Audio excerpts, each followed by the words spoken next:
The night was quiet in the heart of the desert, the kind of quiet that presses against your ears and makes your heartbeat sound louder than it should.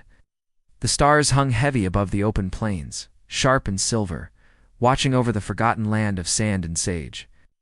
The wind carried the faint cry of a coyote, somewhere far beyond the ridges, where the land fell into endless shadow. A small campfire flickered near the base of a dry hill, and beside it sat a man with skin darkened by sun and battle, his face painted with streaks of ash and clay. He was Apache, one of the last of his kind, still wandering freely through this land that was once entirely theirs. Eyes black as obsidian, carried both the calm of a river and the rage of a storm. He had no name spoken in the white man's tongue. It's only a whisper among his people that meant the one who endures. He had lived through raids, lost his blood brothers to rifles, seen his homeland burned for the sake of gold and glory. Yet that night, under the weight of all that history, he felt something he had never felt before. It wasn't fear, and it wasn't rage. It was confusion, the kind that stirs the soul and makes a man question his path. He looked at the pale figure lying under the worn army blanket by the fire, and he wondered if fate was mocking him or testing him. He had found her hours earlier, slumped beside a broken wagon on the edge of the canyon. The storm had passed just before sunset, leaving behind torn tracks and the smell of wet dust. The horses were gone. The driver lay face down in the dirt, lifeless. But she was breathing, faintly. Her lips were cracked, and her face was streaked with blood and dirt. He didn't know who she was, maybe a settler's wife, maybe a lost traveler, but she had the look of someone running from something bigger than the storm. He had carried her back to his camp, wordless, as if led by something unseen. As the fire crackled, she stirred. Her eyes opened slowly, glassy with exhaustion, but there was life in them, gray, like the clouds before a downpour. She looked around in confusion, then at him. For a moment, they said nothing. The air between them was heavy, as if both understood the strangeness of their meeting. She tried to sit up, but the blanket slipped, and she gasped softly, clutching it around herself. Her voice trembled as she whispered that she wasn't wearing anything beneath it. The words came like a secret carried on the edge of a breath, fragile but deliberate. The Apache froze, not from temptation, but from something deeper, something that cut straight through the armor he had built his whole life. He turned away, his hands tightening around the handle of his knife, not in threat, but restraint. He was not a man of weakness, but her voice had a tremor that reached into the part of him he thought had died long ago, the part that still remembered mercy. She wasn't like the others he had seen in passing caravans or settlements. Her face held both strength and fear, as though she had endured something cruel and was still trying to find the reason to live. He could sense her pain without her saying a word. She watched him quietly, unsure if he was friend or foe. The firelight drew sharp lines across his face, the scars like a map of old wounds. There was something noble in his stillness, the kind of strength that doesn't come from power, but from survival. She wanted to ask who he was, why he had saved her, but her throat was too dry to speak. Reached for his canteen, poured a little water into her cupped hands. She drank slowly, never taking her eyes off him. Then she whispered again, asking where they were. He looked out toward the black horizon, where the desert stretched endlessly. Between what was and what is, he said quietly. His English was rough, heavy with the accent of his people, but his meaning was clear. She didn't fully understand, but somehow his words made her feel both safe and unsettled. The fire popped, sending sparks into the night air. He studied her as she tried to rest, seeing the faint bruises on her shoulders, the small cut on her cheek. She wasn't just lost, she was running. He could feel it. The desert was full of runaways. Some ran from soldiers, some from tribes, some from ghosts. But this woman carried a different kind of fear, one that went beyond survival. It was the look of someone who had seen too much of what humans could do to one another. As the night deepened, he moved to tend the fire. The wind shifted, carrying a distant sound, the faint drumming of hooves. His muscles tensed. Someone was coming. He stepped into the darkness, listening closely. It was faint but steady, the rhythm of more than one horse. He turned to the woman and placed a hand near his lips, signaling silence. She nodded, clutching the blanket closer, her eyes wide with terror. Us. He moved swiftly to cover the fire with sand, plunging them into near darkness. Moments later, the sound faded again into the wind. Maybe it was only a patrol passing far off. Or maybe they were following her trail. He didn't ask, just sat again, silent as stone, watching the stars. She spoke softly after a long pause, her voice shaking. "They'll come for me," she said. "They always do." He looked at her then, really looked. Her words carried the weight of a truth too heavy to hide. He asked quietly. She hesitated, her fingers twisting the edge of the blanket. "The men who took everything," she said, "the ones who don't stop." Her voice cracked on the last word, and she turned away as if the memory burned too deeply to face. The Apache said nothing. He knew the cruelty of men who took what they wanted. He had seen it in soldiers who came to burn villages, in traders who lied for gold, in settlers who claimed land soaked with his people's blood. But this was different. Her fear wasn't just of what they might do, it was of what she had already lived through. He looked out toward the horizon again, the line between earth and sky barely visible in the dim starlight. Something inside him shifted then.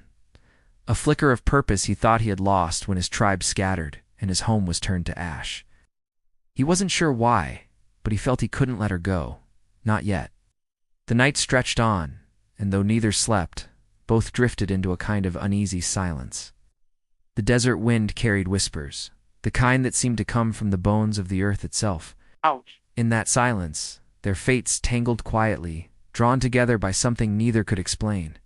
Just before dawn, when the first pale light began to touch the edge of the sky, she stirred again.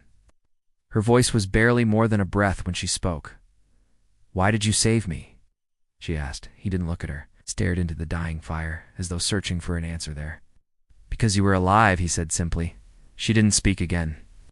But there was something in the way she looked at him, something that wasn't fear anymore. When the sun rose, painting the desert gold, the Apache stood, his shadow long against the sand.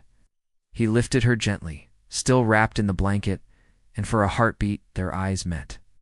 In that moment, something inside him broke and rebuilt itself all at once.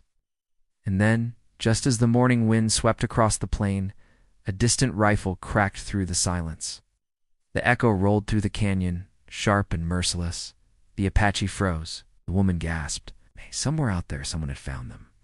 The stillness that followed was unbearable, charged with the promise of what was coming.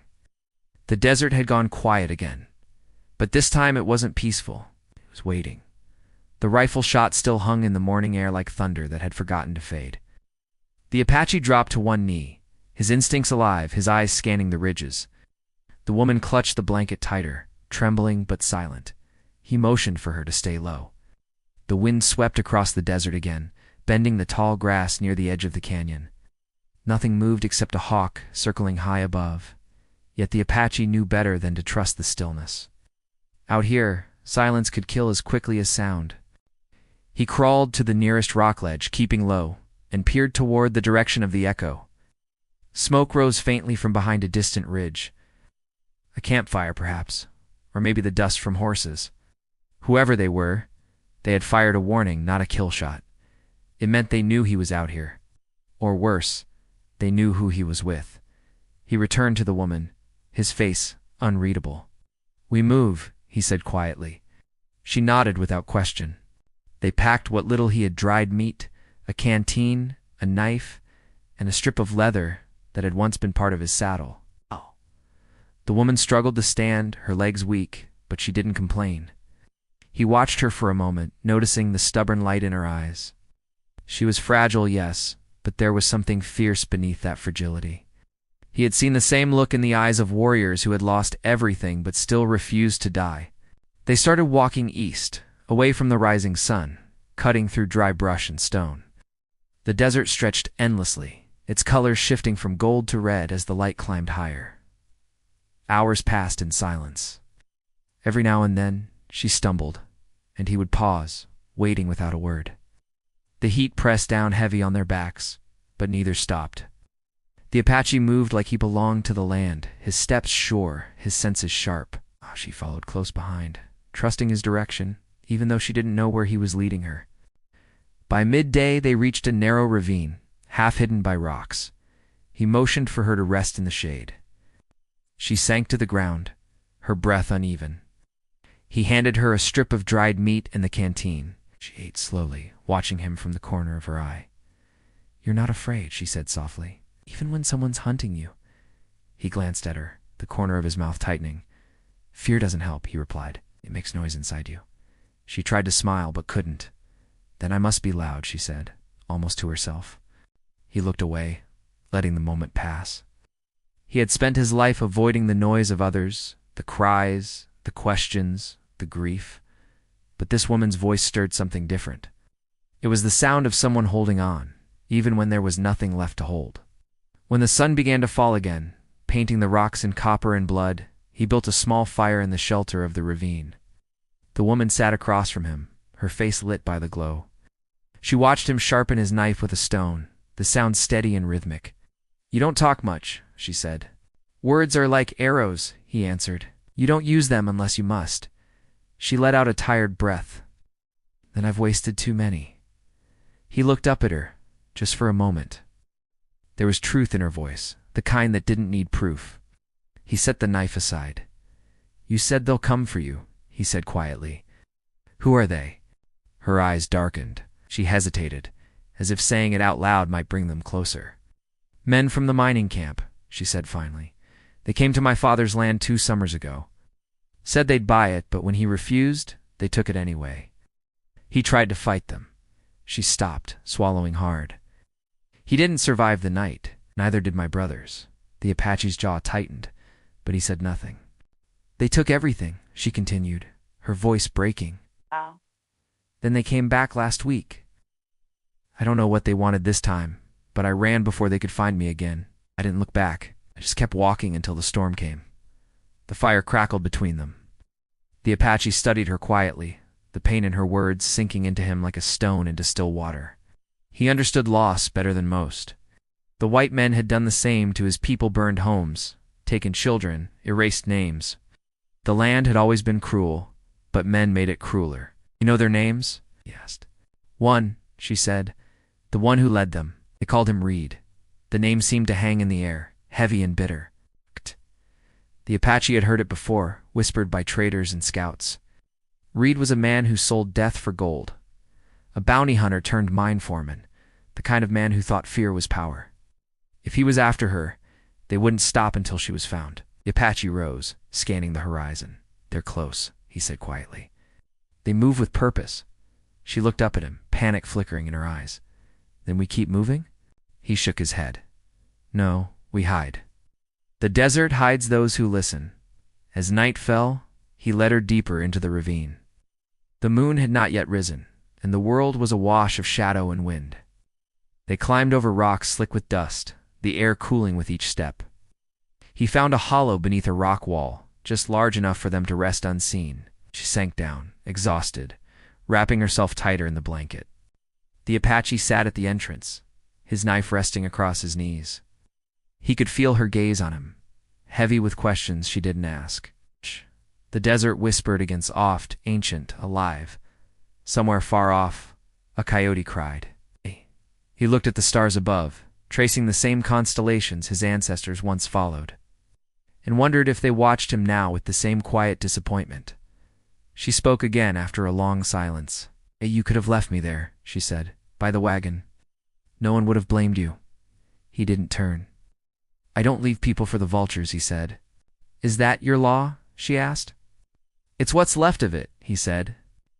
She nodded slowly, understanding more in his tone than his words. The night pressed in around them, could feel her trying to stay awake, fighting the weight of exhaustion. But eventually her breathing slowed, soft and steady. The Apache stayed alert long after. He could sense movement beyond the ridge, faint but real, the subtle rhythm of horses, too disciplined to be wild. He whispered a prayer in his native tongue, one his mother had taught him before the soldiers came. It wasn't a prayer for safety, it was one for strength when the end arrived. By dawn, the tracks appeared near the edge of the ravine, fresh, deep, and too close. He woke her gently. "They've found the trail," he said. Her face paled, but she didn't cry. She stood, pulling the blanket tighter around her shoulders. "Then we go where they can't follow." He nodded once, didn't tell her that there were few places left like that. They climbed out of the ravine before the sun rose high. The land ahead opened into a flat stretch of dry lake bed, shimmering with heat even in the early light. The Apache moved fast, scanning for signs of water or shelter. He knew they couldn't outrun horses forever, but there were places in the desert where even riders feared to go. As they walked, she glanced toward him. "You've lost people too?" she said quietly. He didn't answer right away. The wind caught his hair and carried sand across his face. "All of them," he said finally. "The soldiers came at night, burned our homes, took the children. Those who ran were hunted like wolves." She said nothing, but her eyes filled with a sorrow that wasn't pity, it was recognition. They kept walking until the land began to change. The ground cracked under their feet, and strange rock shapes rose around them like silent guards. The Apache stopped and looked up at a narrow pass ahead. "We go there," he said. "No one follows through the Devil's Mouth." She hesitated. "Why not?" He met her gaze. "Because no one ever comes out the same." The sun hung low again by the time they reached the entrance to the pass. The air felt different, here thicker, heavier, as if the land itself was holding its breath. Shadows stretched long across the rocks. The Apache turned to her. "Once we enter, there's no turning back," he said. She looked behind them, where the faint sound of distant hooves carried across the plains. Then she looked at him and nodded. "Then we go forward." He held her gaze for a moment longer, then stepped into the narrow path, the light dimming around them. The walls rose high, closing in until the sky was just a thin line above. The air smelled of old earth and secrets. Somewhere deep inside that winding canyon, a whisper of movement stirred. It was not the wind this time. It was something else, something watching. The Apache slowed, his hand tightening on his knife. The woman sensed it too. She moved closer, her voice low and trembling. "What is it?" He didn't answer. The sound came again, soft, dragging, close. And before either could speak another word, the shadow moved. The sound came again, low and dragging, like something being pulled over stone. The Apache stopped in his tracks, his body still as a statue. His eyes searched the narrow canyon walls, every muscle ready to strike or flee. The woman stood behind him, clutching the blanket tighter, her breath catching in the dry air. The light was dim inside the Devil's Mouth, the sun barely reaching past the jagged rock teeth above. The air felt thick, carrying the smell of dust and something faintly metallic, like old blood. He motioned for her to stay close. Slowly, he stepped forward, his knife drawn. The sound came once more, clearer this time, a shuffle, a scrape, then silence. His eyes narrowed. There were no animals that moved like that, not in this part of the desert. Whatever it was human. Then a voice came from the shadows, weak but alive. "Don't shoot," it said, ragged and strained. "Please?" The Apache froze. He glanced at the woman, then toward the dark corner of the canyon. A figure stumbled into view, a man, half collapsed, covered in dust and blood. His clothes were torn, his face pale. He looked like he hadn't eaten in days. The Apache didn't lower his knife. "Who are you?" he asked quietly. The man lifted his hands shakily. "Name's Miller," he croaked. "I was with a survey team out past the ridge. We got jumped 2 days back." He looked around as if expecting to see others. "You have water?" The Apache didn't answer at first. He studied the man's boots, the cut of his jacket too fine for a miner, too clean for a drifter. There was something off about him. The woman reached into the pack and handed the man a small tin of water before the Apache could stop her. The stranger drank greedily, spilling some down his neck. "You said you were jumped," the Apache said. "By who?" Miller's eyes darted between them, fear flickering behind his exhaustion. "Men working for a man named Reed," he said. "They're hunting anyone who's seen too much." The woman stiffened. Her voice was barely a whisper. "Reed." The man nodded slowly. "He's gone mad," he said. "Claims he's owed this whole land. Says he'll burn every camp, every trail, until no one stands against him." The Apache's eyes darkened. "Follows," he said. Miller hesitated. "If he's not already here," he muttered, "he will be soon." The Apache stepped closer, close enough that Miller could see the hard lines of his face in the dim light. "Why are you still alive?" he asked. Miller's jaw twitched. "Because I ran," he said. "Because I didn't look back." The Apache stared at him a long moment, then finally lowered his knife. "We move before night," he said. "This place is a grave when the moon rises." The woman looked at him, uneasy. "What happens here at night?" He didn't answer. He just glanced toward the canyon walls. The rocks seemed to hum faintly in the wind, carrying sounds that weren't quite echoes. They moved slowly through the narrowing passage. The canyon twisted like a serpent, every turn darker than the last. The Apache walked first, his knife ready, his senses stretched thin. Behind him, the woman followed, her bare feet padding softly over the sand. Miller came last, his breathing shallow and uneven. As the day faded, the canyon walls began to glow faintly red from the setting sun. The Apache stopped near a broken boulder and pointed upward. "We rest there," he said. A narrow ledge jutted from the rock face, hidden from plain view. They climbed carefully, one by one, until they reached it. The space was small, but safe enough. From there, they could see the desert stretching far into the west. The horizon shimmered with the last light of day. The woman sat down, her hands trembling slightly. "You knew we'd find someone in here," she said quietly. The Apache didn't look at her. "This canyon keeps its dead," he said. "Sometimes they breathe." Miller gave a shaky laugh. "Oh, that's not funny." "It wasn't meant to be," the Apache said. For a while they sat in silence, the sound of the wind filling the empty space between them. Then Miller spoke again, his voice low. "You're Apache, aren't you?" The man gave a slight nod. Miller hesitated, then said, "I heard stories about your people, about how you fought the soldiers, how you vanished into the land." "We didn't vanish," the Apache said, his tone cold. "We were taken, buried under their promises." The woman looked at him, hearing the bitterness in his voice. There was pain there, old and deep, like a scar that never healed. She understood it.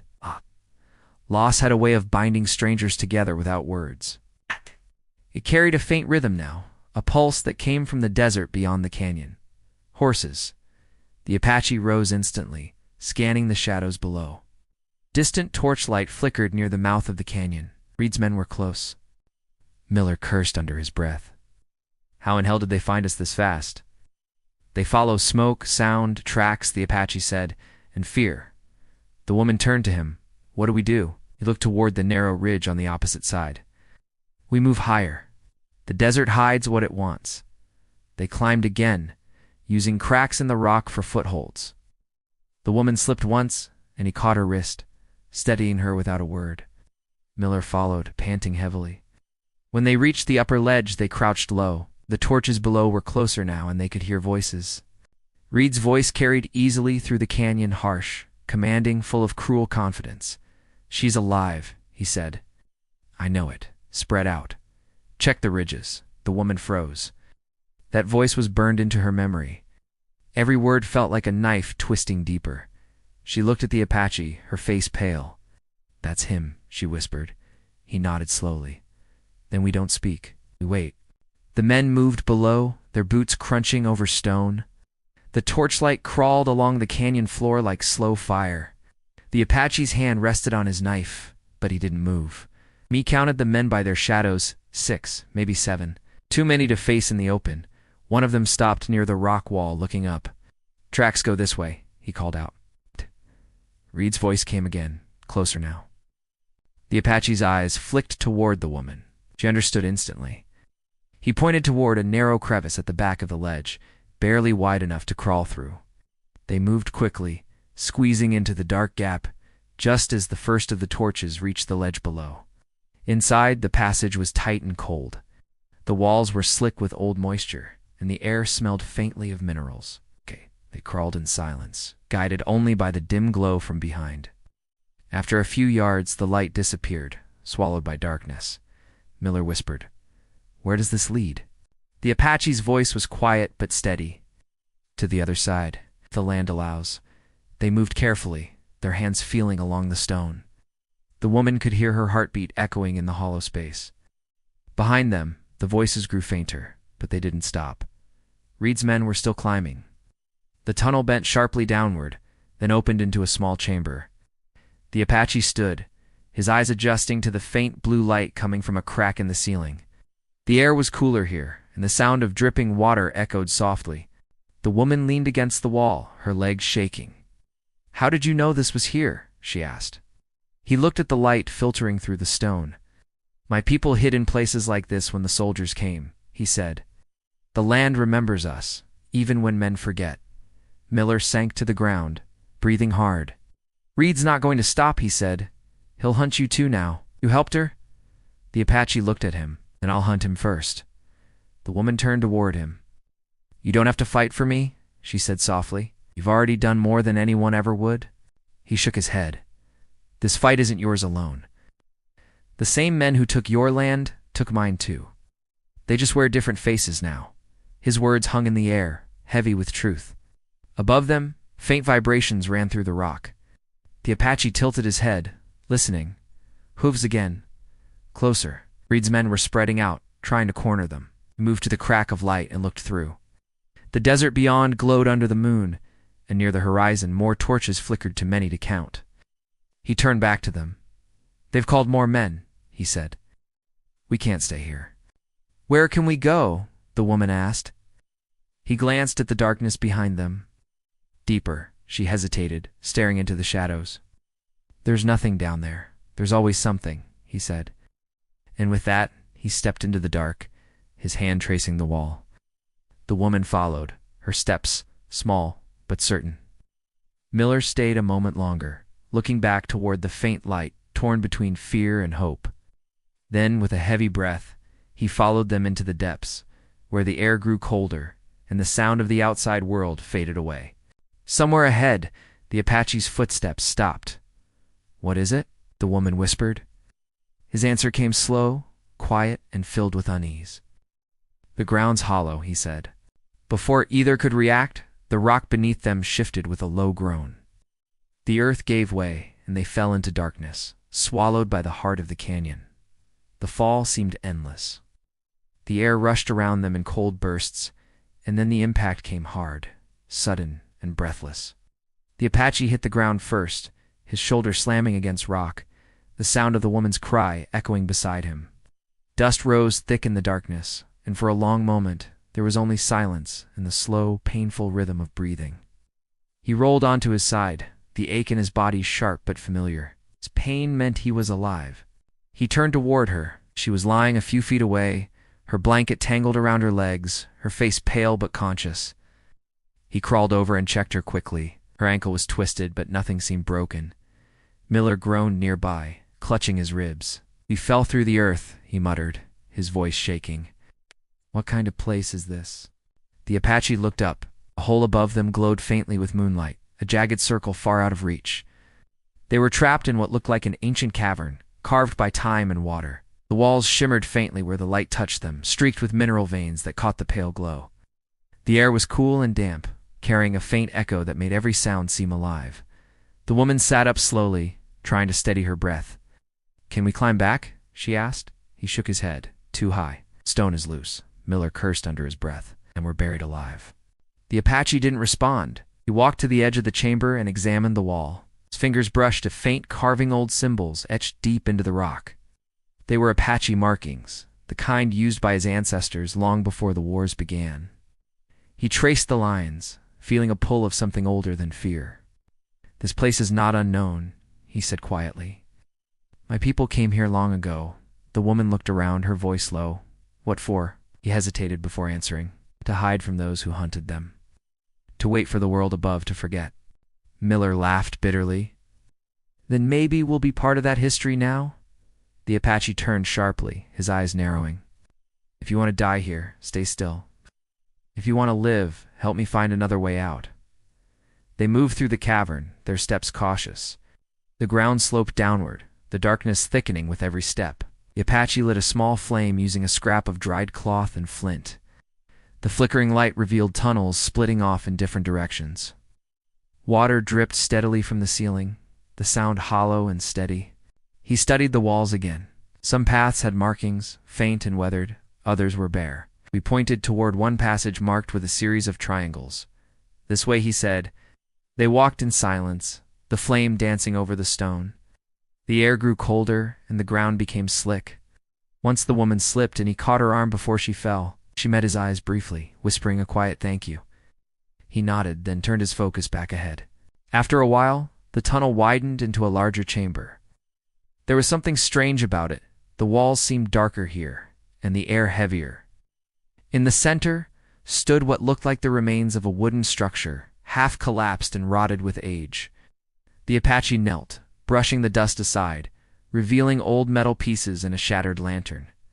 Miller crouched beside him. "Miners," he said. "Must have tried digging through here years ago." The Apache nodded slightly, but his eyes stayed on something else, tracks in the dirt. They were faint but fresh. Someone had been here recently. He rose slowly, his hand tightening on his knife. "We're not alone," before they could move. A sound echoed through the tunnels behind them, boots on stone, steady and deliberate. The Apache motioned for silence, the firelight flickering across his face. The woman's heart pounded so loudly she could almost hear it in her ears. Miller looked toward the tunnel, panic flashing in his eyes. Then came the voice. "You can run through the earth if you want," it called out. "But you can't bury what's mine, Reed." The woman's breath caught. The Apache's grip tightened on his knife. He could see shadows flickering near the tunnel's mouth, torchlight cutting through the dark. Reed's men were moving fast. The Apache turned to Miller and the woman. "Stay low," he whispered. "If they see you, they'll use her to draw me out." Miller's eyes darted nervously. "What about you?" "I'm not the one they came for," he said. Before Miller could argue, the Apache moved into the darkness, his steps silent. He circled behind one of the broken wooden beams, crouching low. The torchlight grew brighter, and the first man stepped into the chamber, a tall figure with a rifle slung across his back. Behind him came two more. Reed's voice followed, smooth and venomous. "She's close," he said. "I can smell her fear." The woman bit her lip to keep from making a sound. "How you?" Miller pressed his back against the stone, his breath ragged. The Apache waited, muscles coiled. One of the men stepped closer, the light from his torch catching on his face. He was young, his expression confident, unaware of the danger behind the shadows. The Apache struck fast, silent as a striking snake. His knife caught the man's arm and dragged him down before a sound could escape. He twisted, pulling him backward into the dark, covering his mouth until the light in his eyes faded. Then he laid him down gently and waited again. Another voice called out, "Tom, you find something?" The Apache said nothing. He moved deeper into the shadows, his eyes locked on Reed. The man stood tall, his hat low over his brow, the firelight revealing a scar that ran across his cheek. He carried himself like a man who had never been refused anything. His revolver gleamed at his side. "Spread out," Reed ordered.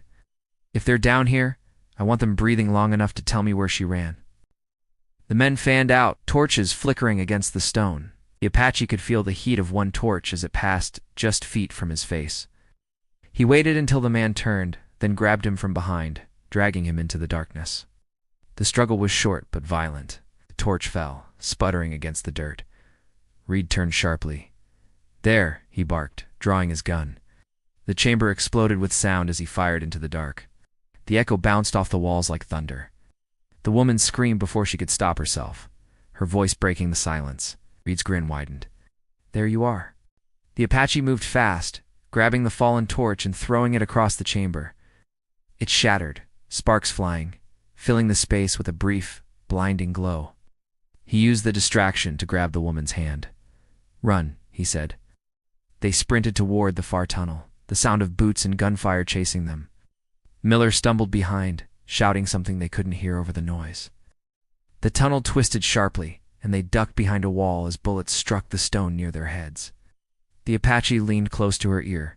"Keep moving when I say," he whispered. "Where's Miller?" she gasped. He looked back. Miller was still at the mouth of the tunnel, his figure barely visible in the flickering light. Reed's men were on him, dragging him to the ground. Miller shouted something again, his voice desperate. Then there was another shot, and his voice stopped. The woman's eyes filled with tears.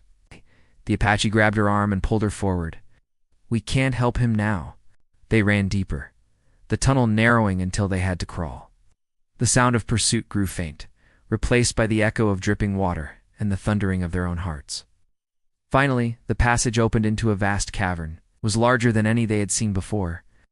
With a black pool of water spreading across the center and faint shafts of moonlight spilling from cracks above, the woman sank to her knees, gasping for air. "They'll find us," she said. The Apache scanned the walls, searching for another exit. Only if we stay still. He moved toward the edge of the pool, dipping his hand into the water. It was cold, clean. But when he looked deeper, he saw movement beneath the surface, a faint glimmer, something metallic. Maybe the remnants of the old miner's tools or something older.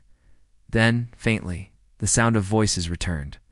Reed's men were close again, their torches flickering through the cracks of the tunnel. The Apache turned to the woman. "You can swim?" She nodded weakly. "Then follow me when I dive. Don't look back." Her eyes widened. "What's down there?" "Maybe a way out," he said. "Maybe not. But it's better than waiting for him." Reed's voice echoed again through the tunnel, cold and certain. "You can hide in the dark all you want. I'll still find you." The Apache took her hand, his grip firm, and stepped into the water. The cold hit like a shock. They moved together, slowly at first, then deeper. The water swallowed them, muting the sound of pursuit. For a heartbeat, it was silent again. Then the torches appeared at the edge of the pool. Reed stood there, his shadow long across the water, his voice cutting through the cavern. "You can't run from me forever." But they were already gone, sinking into the darkness beneath the earth, where no light could follow, and the air itself seemed to wait for what would happen next. The water pressed against them with a weight that seemed endless. Every sound vanished, except the muffled rush of bubbles and the steady beat of fear in their chests. The Apache held her wrist tightly, guiding her through the black current. The cold bit at their skin, and for a few moments she thought she would lose her breath. Then, just as her lungs burned beyond control, the Apache pulled her upward. They broke the surface with a gasp. The air was damp but breathable. Around them the water shimmered faintly with moonlight filtering through cracks above. They had surfaced in another chamber, smaller but higher. The Apache scanned the edges and saw a narrow slope leading upward. "This way," he said quietly. The woman followed, still shaking from the cold. Her clothes clung to her, her breath ragged. She looked back at the water, half expecting Reed's torchlight to appear beneath the surface, but nothing came. Only ripples fading into stillness. When they reached the ledge, the Apache paused. He could hear faint rumbling from behind, like the distant collapse of stone. He looked back once, knowing the tunnel below was sealing itself, cutting off the path they had come from. Reed would not follow them anymore. They climbed higher, following a faint current of air that smelled of pine and dust. Last, a thin shaft of light appeared ahead. The Apache pushed through the opening, and they stumbled out into the night. The desert stretched around them, endless and silver beneath the moon. The stars glimmered cold and clear. For a long moment they just stood there, breathing the open air. The woman looked toward the horizon, where dawn was beginning to rise. "We made it," she whispered. The Apache nodded. For now, they started walking, the sand crunching softly beneath their feet. The night wind carried the distant cry of an owl, and somewhere far off the faint howl of a coyote. The woman's steps were uneven from her twisted ankle, but she kept going. After everything they had seen, she was afraid to stop. When the sun rose, they reached the edge of a canyon. The Apache stopped and looked out across it. The light touched the red rock walls, painting them in gold and fire. We could see the trail leading east, where the land grew greener. The woman sat on a rock, pulling her blanket tighter. "What now?" she asked. He didn't answer right away. His eyes stayed on the horizon. "Now we go separate ways," he said finally. "You go east. There's a town a day's walk from here. They'll help you." She turned toward him, her brow furrowed. "And you?" "I have my own road," he said. "Doesn't go where yours does." She was silent for a moment, then reached into her pack and pulled out the small silver pendant she had carried since the beginning. It was the only thing she'd kept from before. She held it out to him. "Take it," she said, "for helping me." He shook his head. "You keep it. A man shouldn't carry something that isn't his story." Her eyes softened. "Then at least let me thank you." "You already did," he said. He looked away as if the words made him uneasy. They sat quietly as the morning grew brighter. The desert began to hum with heat and life again. A hawk circled overhead, its shadow sweeping across the ground. The Apache watched it for a while, then stood. "You'll be safe now," he said. "Will you?" she asked. He smiled faintly, a rare flicker of warmth. "Safe isn't something my people were promised, but we keep walking anyway." He started to leave, but she called after him. "I don't even know your name." He turned, his silhouette framed against the rising sun. "Names are for those who stay," he said. "I move with the wind." Then he walked away, his figure growing smaller until it disappeared into the shimmer of heat. The woman watched until she could no longer see him. She felt the strange ache of parting, a mix of gratitude and sorrow.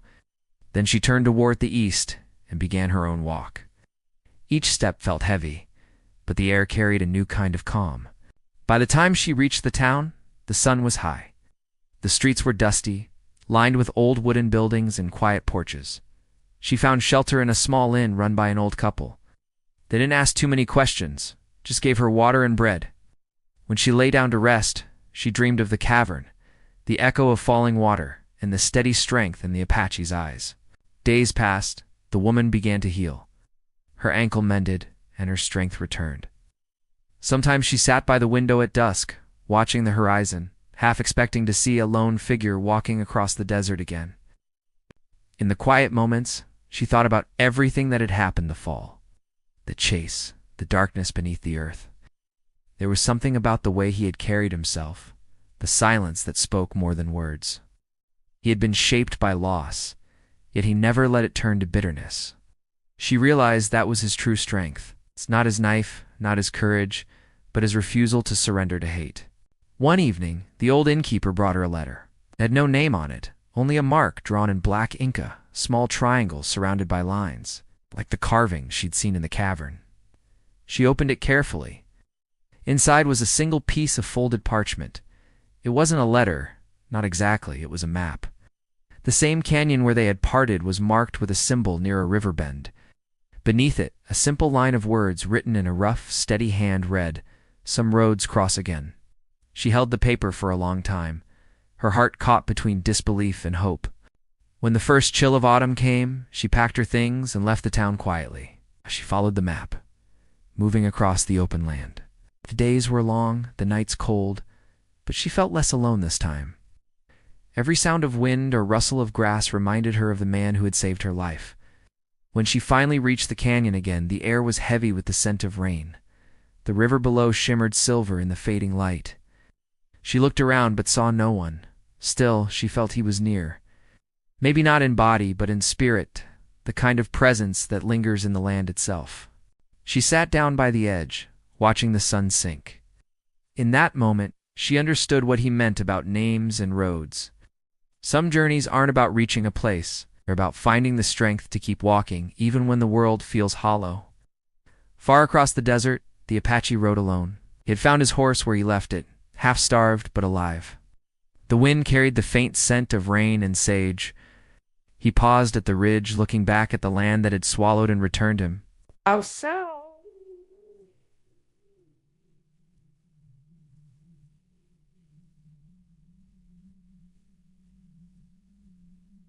She was alive. That was enough. He touched the old carvings on a nearby rock, the same symbols his ancestors had made.